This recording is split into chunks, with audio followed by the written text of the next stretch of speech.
नमस्कार, आप देख रहे हैं विंध्य भारत और आपके साथ मैं हूं अजिता। आंगनबाड़ियों की बढ़ी रौनक, जिम्मेदार पहुंचने लगे आंगनबाड़ी केंद्रों में जरूरत का सामान भी करा रहे उपलब्ध। इस बात में कितनी सच्चाई यह जानने समझने के लिए हमने रियलिटी चेक किया। रीवा में जिला प्रशासन के उस फैसले का क्या हुआ असर, जिसमें उन्होंने जनप्रतिनिधियों, समाज सेवियों, जिम्मेदार लोगों से आंगनबाड़ी को गोद लेने के लिए कहा था। आइए आपको दिखाते हैं। नमस्कार, आप देख रहे हैं विंध्य भारत। मैं जावेद अंसारी राजेश विश्वकर्मा के साथ मैं मौजूद हूं वार्ड क्रमांक 1 में। यह रीवा का सबसे किनारे का इलाका है। यहां पर निपनिया की एक आंगनबाड़ी है, जिसको निपनिया की 4 नंबर आंगनबाड़ी कहा जाता है। यहां पर जिस तरीके से आप देख रहे होंगे, मैं आंगनबाड़ी के अंदर आ गया हूं। यहाँ आपको बच्चे दिखाई दे रहे होंगे आपके टीवी स्क्रीन पर। इन बच्चों को यहाँ के जो भी आंगनबाड़ी केंद्र में जिनका भी ये बिल्डिंग है, उन्होंने इस आंगनबाड़ी को गोद लिया है। इसका सीधा सा अर्थ है मकान मालिक ने इस आंगनबाड़ी को गोद ले लिया है। यहाँ पर तमाम तरीके की उनके द्वारा सुविधा उपलब्ध कराई गई है या नहीं कराई गई है, आज हम बात इसको लेकर करेंगे।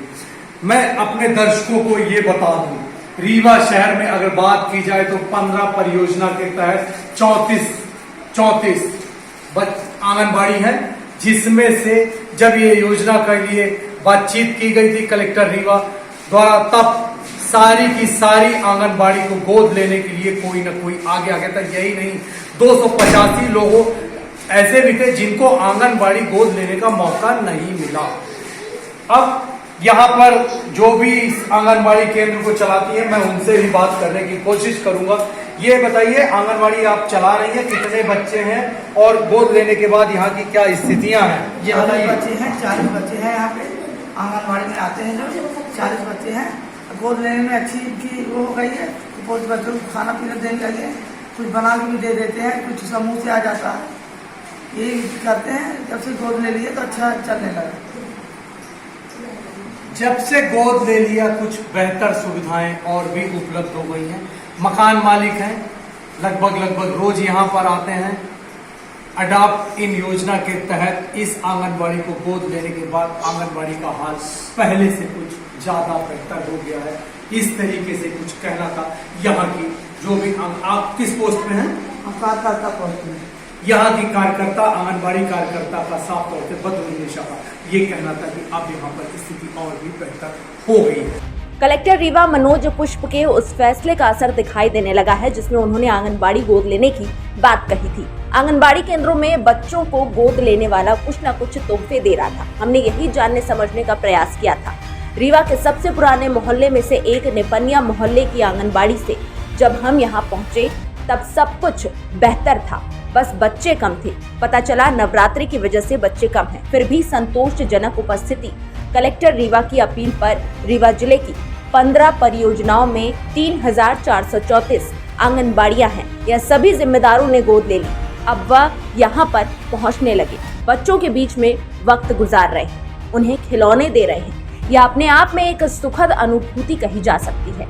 अगर यह प्रयास गंभीरता से और लंबे समय तक चला तो माना जा सकता है कुपोषण से लड़ाई जीतने की ओर हम एक कदम बढ़ा देंगे। उसकी छोटी सी वजह इलाके के जिम्मेदार ध्यान देंगे तो उनके खाने पीने का और भी बेहतर इंतजाम हो सकेगा, और यही चाहिए। कुपोषित बच्चे के लिए कलेक्टर मनोज पुष्प की यह सोच क्या रंग लाएगी, यह तो भविष्य ही तय करेगा, लेकिन फिलहाल प्रारंभिक चरण में यह बेहतर दिखाई दे रही है। सबसे बड़ी बात, 3434 आंगनबाड़ी गोद ले ली गई है।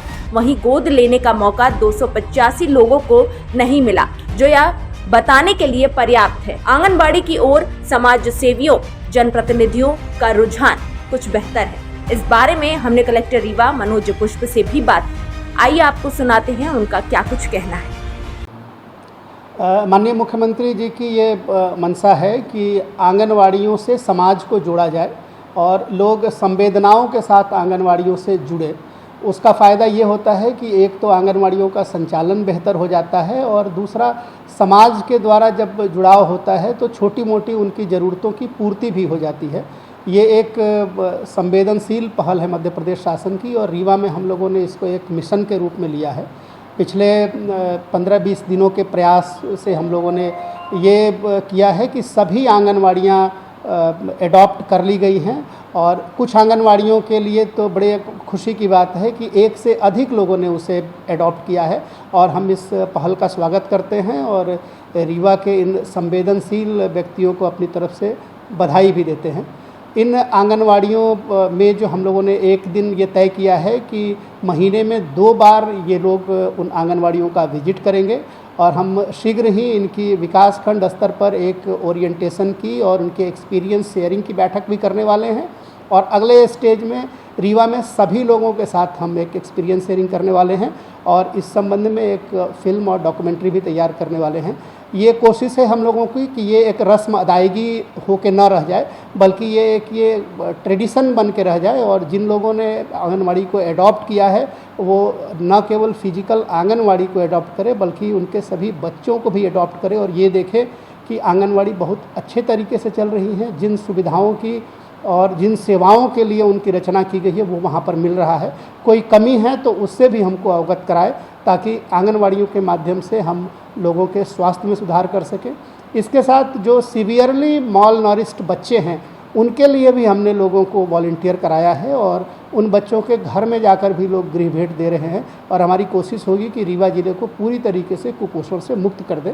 समाज के सभी वर्गों से हमारी ये अपील है कि आप इसमें बढ़ चढ़ कर हिस्सा लें और रीवा को कुपोषण मुक्त और एक खूबसूरत आंगनवाड़ी वाले ज़िले के रूप में डेवलप करें। आने वाले 1-2 महीने के भीतर हम लोग इसको और बेहतर करने की कोशिश करेंगे।